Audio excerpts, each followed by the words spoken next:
So a couple days ago, I got this book called The Complete Guide to Microdosing Psilocybin Mushrooms.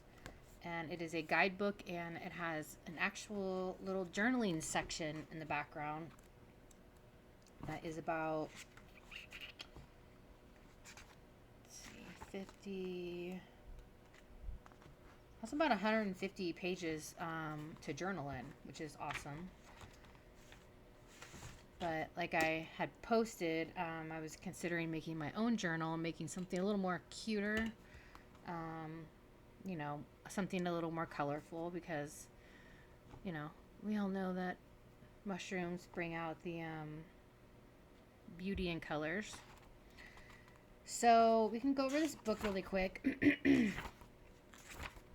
um, Chapter 1 is the psilocybin and the history of microdosing.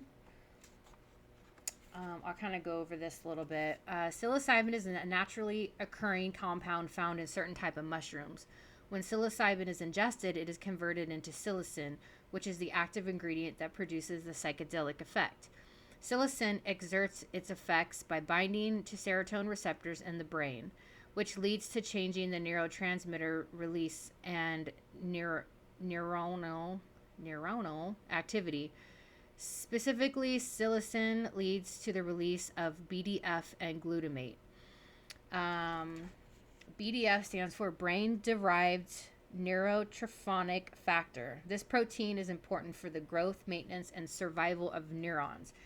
BDNF plays a role in neuroplasticity, which is the brain's ability to adapt and change in response to an experience. And that's like one of the things I really, really enjoy about microdosing is the neuroplasticity when it happens in the brain. Because when I post in my other videos about how, you may come across a certain situation, and your perception of it is just so different, and how you resolve that situation is so different, and how you look at it from many different angles, except for that, instead of that one that you may have before. So it's really amazing. I just picture like new little highways and new little paths just being carved into my brain. BDNF promotes the growth and development of new neurons in a process called neurogenesis and the formation of new neural connections and snapness. These big words are killing me. It also helps to protect existing neurons from damage and death. Low levels of BDNF have been linked to depression, anxiety, and other mental health disorders. Studies have shown that increasing BDNF levels can improve cognitive function and relieve symptoms of depression. In addition to psilocybin, exercise, meditation, and certain supplements can all boost the BDNF levels. For this reason, microdosing psilocybin in combination with a healthy lifestyle is a great way to improve cognitive function and protect the brain from age-related decline. This part of the chapter goes over safety and side effects. Psilocybin mushrooms are generally considered to be safe to consume. There are no known cases of anyone dying from consuming psilocybin mushrooms, and the vast majority of people who consume them experience only mild temporary side effects. Most of the significant side effects come from consuming a large dose of psilocybin, so microdosing should reduce most of these side effects to near zero. Side effects of a larger dose of psilocybin include an increase in blood pressure, breathing rate, and body temperature. Dry mouth is also another common side effect to this psilocybin. Difficulty getting to sleep, a loss of appetite, and excessive sweating are all common side effects of psilocybin. At a high enough dose, panic, paranoia, and strong emotions, along with hallucinations, are common. In rare cases, more severe side effects have been reported, such as anxiety, paranoia, and psychosis. However, these effects are usually associated with consuming extremely large quantities of psilocybin mushrooms or with pre-existing mental health conditions. So microdosing, you don't have to worry about any of that stuff.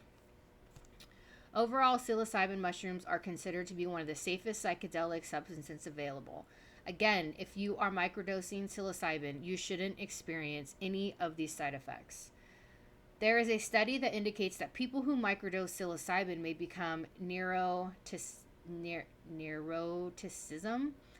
This means that they may experience unpleasant emotions to more than one emotions to a more significant degree than normal. On the other hand, psilocybin also makes enjoyable feelings more intense. So it simply heightens emotions on both sides of the scale. If you experience moments of painful or unpleasant emotions, take some deep breaths and realize that they will pass. Let's see. Well, this section is about microdosing psilocybin. Psilocybin microdosing is a consumption of a very small amount of psilocybin, a sub-therapeutic dose, typically 1/20th to 1/10th of a regular trip dose, typically between 0.1 and 0.5 grams. This is enough to produce sub-perpetual changes in mood, creativity, and energy levels. However, this does not induce hallucinations or conscious changes in perception. Microdosing can be seen as an alternative or supplement to traditional forms of self-improvement like medication, mindfulness therapy, and psychiatric medication. Unlike these other methods, they can take weeks or months to show results. The effects of microdosing are often immediate and long-lasting. They definitely are immediate. I've heard feedback from folks that the first time taking it and they're just mind blown. They feel amazing. After a couple doses, their pain has subsided while on it, able to do things they normally weren't able to do. Anxiety has subsided. It's just really, it's really just amazing. If you're interested in trying psilocybin microdosing, start with a low dose and increase gradually until you find the right level for you. So it just talks about starting at 0.1 and then moving up. Microdosing psilocybin is a relatively new phenomenon that has only gained popularity in the recent years.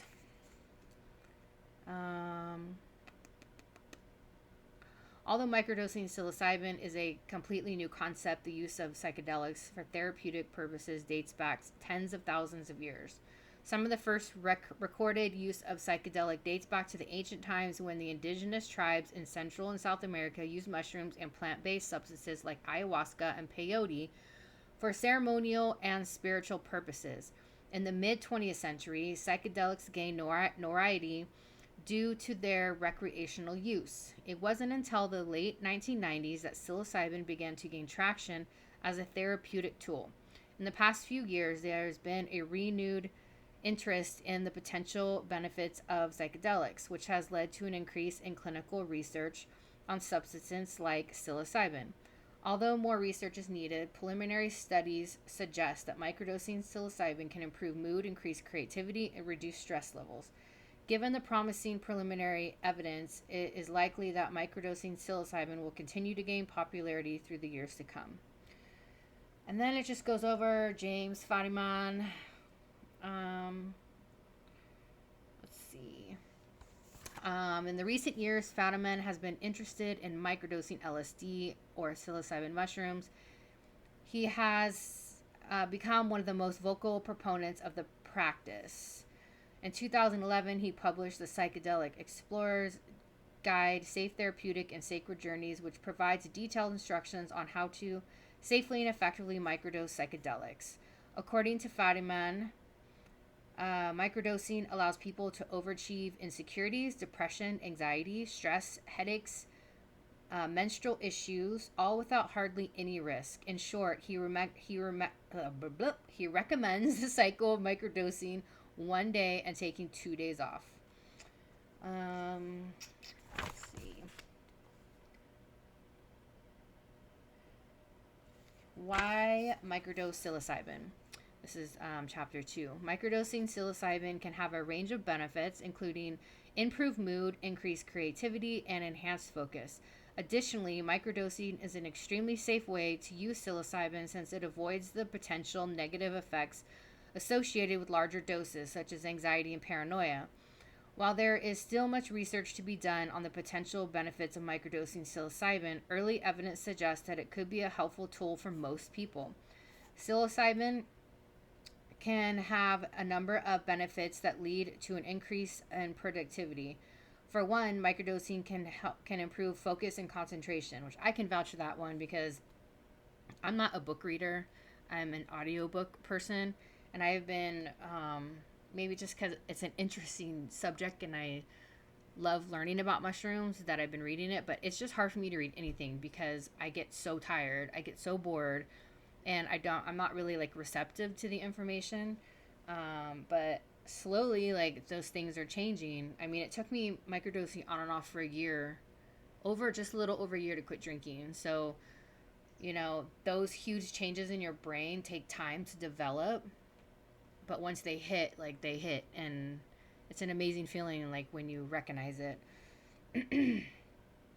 Ba, ba, ba, ba. This can be helpful to those who have trouble staying on task and are easily distracted. Additionally, microdosing can boost creativity and problem solving ability. This can be beneficial for those who need to come up with new ideas or find creative solutions to challenges. Finally, microdosing can increase motivation and energy levels. It can help people who tend to feel sluggish and unmotivated get moving and be more productive. It definitely does give you more energy, for sure. I had a lot of sluggish days due to my menopause and perimenopause, and I can say that I definitely have more good days than bad days. I mean, of course, I have those days where I'm tired, and it's okay to be tired, but when you're tired every day and you just have no motivation to do anything, it's extremely frustrating. And so they definitely help me in that way. Let's see. Okay, psilocybin as an Adderall alternative. Adderall is a medication that is used to treat attention deficit disorder. It is a central nervous system stimulant that works by increasing the levels of dopamine and neuropephrine in the brain. While psilocybin targets completely different neurostructures, psilocybin could be a viable alternative to Adderall because it promotes focus without undesirable side effects. And then psilocybin as a social lubricant, it just helps when you're in social situations. Psilocybin, the medical benefits, just about reducing anxiety and depression, helps break addictions, helps with negative side effects from cancer. It can help with migraines, cluster headaches, and post-traumatic stress disorder. Treating depression, anxiety.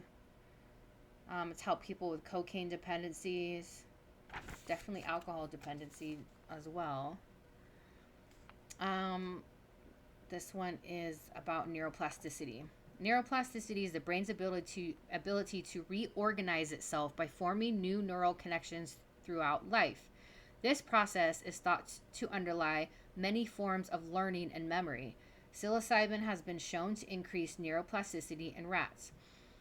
Microdosing psilocybin may therefore enhance learning and memory in humans. Psilocybin has been shown to induce mystical experiences, and I just realized that I did not play this. How fun. Okay, now it's playing.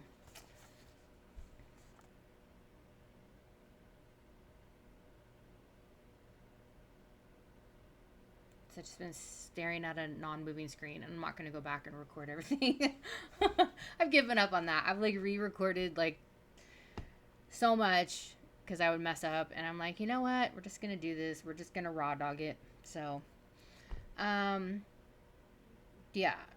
Neuroplasticity. Psilocybin has been shown to increase neuroplasticity in rats. Microdosing psilocybin may therefore enhance learning and memory in humans. Psilocybin has been shown to increase mystical experiences that can lead to long-term changes in attitude, beliefs, and behaviors. These effects may be mediated by increases of neuroplasticity. Thus, microdosing psilocybin may help people break out of negative thought patterns and adapt adopt more positive perspectives. Psilocybin as a way to connect with nature. Oh yeah, my favorite part.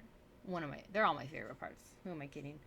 While most people associate microdosing psilocybin with being more productive at work, psilocybin also allows us to notice the history of nature. Notice the beauty of nature instead of just dismissing it. As we mull over the thoughts in our heads, the beauty of psilocybin is that it allows us to take a step back from our inner dialogue and enjoy what is right in front of our eyes. Many people microdose psilocybin before going to the park or taking a nature walk to really enjoy what Mother Nature has given us and experience gratitude for our place in this universe. The nice thing is that we don't need an excessive dose of psilocybin to really appreciate nature for what it is. Since our time on this planet shouldn't only be focused on working, enjoy a microdose of psilocybin on your days off and get out and enjoy the fresh air, and you will undoubtedly change your mood and improve it. So this goes into how to microdose, which if you're interested in learning, just ask me or Anna in the group, and we can help guide you in that direction. Finding the perfect strain talks about the different ones. Let's see, health and medical benefits of microdosing. It talks about how they're getting into studies for Alzheimer's disease, opiate addiction, anorexia, Lyme disease, and major depression disorder. It is a potential treatment for cluster headaches, fibromyalgia, insomnia, bipolar disorder, and seasonal depression. The reason why psilocybin has the potential to treat so many different conditions is due to its mechanism of action. Since psilocybin increases neuroplasticity, it can repair brain tissue and restore it to normal condition. The above disorders that psilocybin has the potential to treat are all under the neurodegenerative conditions that have deteriorated the brain. With psilocybin, these conditions can be treated at the roots by repairing and restoring normal brain function. Then it goes over psilocybin and depression, major depressive disorder, anxiety, OCD, addictions or cravings, Alzheimer's. I mean, they're currently in studies for this right now. So, and psilocybin in mood, psilocybin in learning, psilocybin in concentration, psilocybin in exercise, which I love microdosing and exercise because you focus the F out. Like, most of the time when I exercise, like, I get sidetracked, and when I work out on it, like, I just focus and I'm like done, and I'm like, what happened? I didn't even realize that I was done, or that I had just worked out for an hour and a half. Yeah, you totally definitely have way more focus and drive. Is microdosing right for me? Microdosing psilocybin can offer a number of potential benefits unique to each individual. If you're looking for mood improvement, increased creativity, productivity, microdosing psilocybin may be perfect. If you want to reduce stress and anxiety to improve your quality of life, microdosing may be exactly what you need. If you are interested in microdosing psilocybin to improve cognitive function, yes, if you're suffering from a condition that psilocybin has been known to improve, such as depression and addiction, microdosing psilocybin may be the ticket to freedom. In other words, microdosing psilocybin has a wide range of use cases and offers specific benefits to each individual. Additionally, microdosing has extremely limited side effects, so giving it a try is relatively risk-free. In other words, you owe it to yourself to give microdosing psilocybin a chance if you're wondering how it could benefit you. It could be the key to health and freedom that can only psilocybin can offer. That doesn't make sense. Okay. Let's see. talking about microdosing phases. Oh, about starting at point one and just gradually moving up. What does microdosing feel like? The first phase of microdosing psilocybin is typically characterized by a feeling of euphoria and increased energy.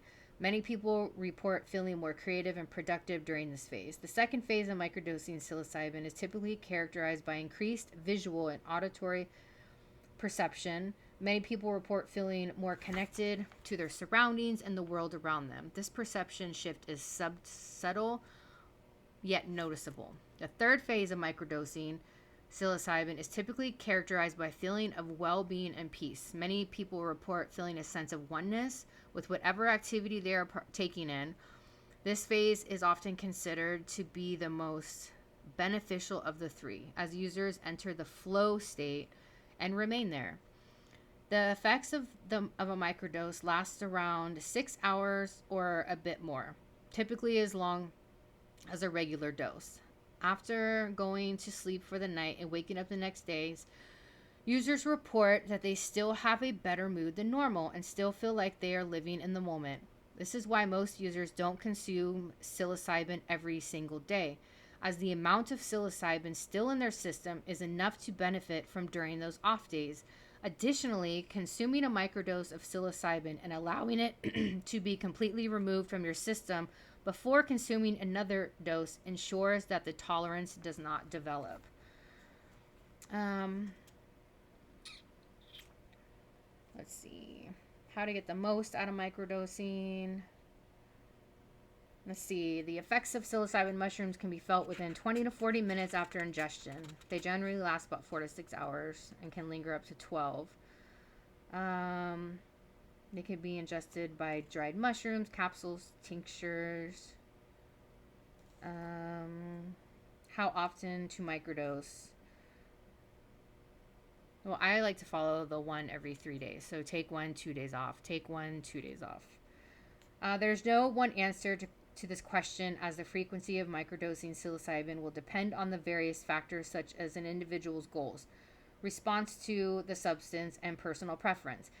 Now, when you take it, I suggest that, but your body will tell you when it needs it. If you're doing 1 every, 3 days and you feel like you want to drag it out a little more, you can totally do that. Some people do 3 days on, a couple of days off. Some people do 5 days on, 3 days off. So it's really just finding your own preference. I have rarely ever taken 1 2 days in a row. I just don't feel the need to. I still feel really good the next day. The next day is my big reflection day. Depending on what blend I take. Some blends are, they're just different than the others. Some really bring you within to process things, and some have you just in the moment and have you enjoy just being in that one moment. And it's just a relaxing, nice time. So it just really depends on what blend you decide to get, and how it works for you.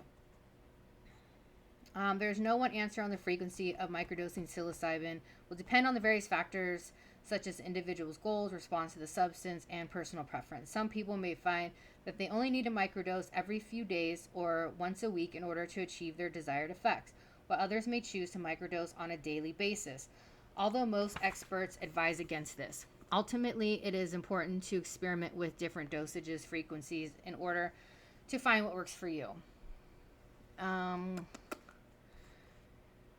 Let's see, let's go into this part. This is important because it has to do with cardiovascular issues. There is a concern that microdosing every day could cause cardiovascular issues, as a drug infamously known as fen-pen. So there's no documented cases that microdosing can cause cardiovascular issues. It's just this fen-pen that it targets the similar serotonin receptor that psilocybin binds to. So they're just thinking that it could react the same way and cause damage to the valvular heart, the valves in the heart.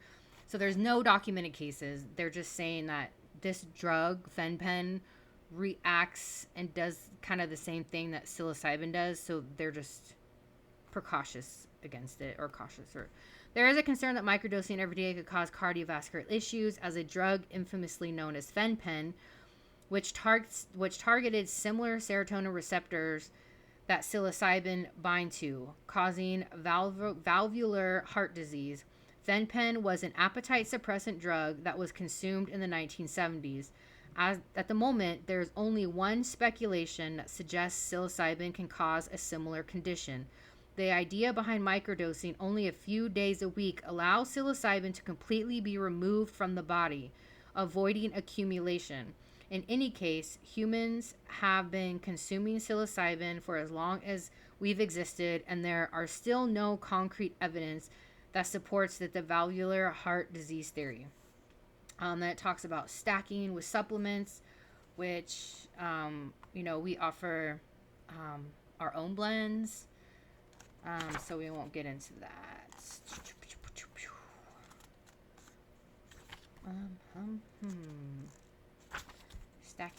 Stacking.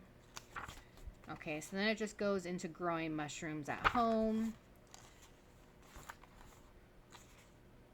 And then it goes into accounts. So it's just people giving their testimonials about how microdosing has helped them. And then it has the journal in the back. So yeah, it's a very simple, easy book to read. I pretty much went over all the important parts. But yeah, and then it has the journal in the back, which is cool. But it's like a smaller book, and you gotta like really bend it back. Like the reflection part is like white.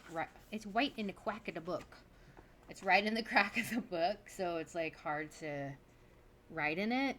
So, but it's a good idea, and I've been thinking about making a journal myself to like send people that want to microdose, like send them like a folder or like a PDF file or something, and they can print it out at home. And yeah, maybe eventually one day have like a really cute professional one with like a ring binder on it or something. I know, I love journals. I love paper and pens and like office supplies. I know that's like a thing. But anyway, so yeah, that's the book, The Complete Guide to Microdosing Psilocybin Mushrooms by Alpert. Yeah, and if you feel inclined to, you can just go on Amazon and buy it. I can't remember how much it was, but it wasn't that much at all. So, all right. Thanks for listening, and you guys have a great rest of your day or night.